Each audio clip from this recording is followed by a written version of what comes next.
রোববার রাত 9:15টায় খুলনা প্রকৌশল ও প্রযুক্তি বিশ্ববিদ্যালয়ের পাশের সড়কে স্থানীয় বিএনপি নেতা মামুনের ব্যক্তিগত কার্যালয়ে সন্ত্রাসীরা গুলি ছোড়ে। এ সময় বোমা হামলায় নিহত হন মাদ্রাসা শিক্ষক এমদাদুল হক। আহত হন মামুন সহ 3 জন। এ ঘটনার পর থেকেই এলাকায় আতঙ্ক বিরাজ করছে। যেমনি শব্দ শুনেছে সবাই বের হয়ে গেছে, আমিও বের হয়ে গেছি, সবাই দৌড়াই গেছে, আমিও দৌড়ে গেছি, এরকম ছিল। দেখলাম অনেক লোকজন আর লাশ উঠালো, দানে উঠে নিয়ে চলে গেল। একটা ছেলে একটা মেয়ে রেখে গেছেন, এখন এদের দায়িত্ব কে নেবে? এদের দায়িত্ব কি সরকার নেবে? সরকার দায়িত্ব নেবে না, তাইলে সাধারণ মানুষ এইভাবে হয়রান শিকার কেন হবে? আমাদের নিরাপত্তা কোথায়?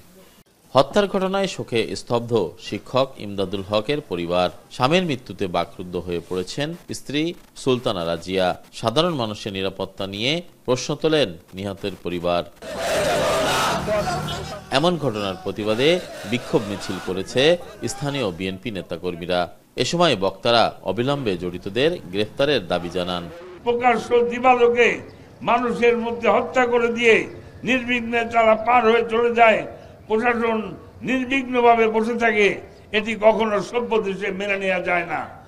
এদিকে এই ঘটনায় এখনো কোনো মামলা হয়নি ও আসামিদের গ্রেফতার করতে পারেনি পুলিশ। তো আমরা ঘটনাস্থল থেকে এই 3টি খোসা উদ্ধার করেছি এবং 2টি বুলেটের মাথা ওটা আমরা পেয়েছি। আর এবং যে ককটেল যে চার্জ করছে সেখান থেকে লোহার যে কাটি সেগুলো আমরা 74 পিস টোটাল আমরা উদ্ধার করেছি।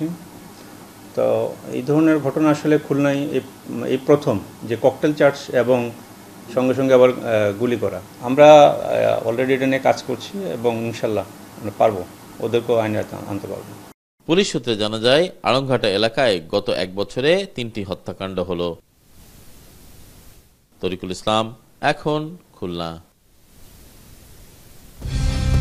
কালার এক্সপার্ট, জর্জ স্যাপ এবং মাইল্ড অন হ্যান্ডস টেকনোলজি সমৃদ্ধ অরিক্স ক্রিস্টাল ওয়াশ আপনার লন্ড্রি এক্সপার্ট।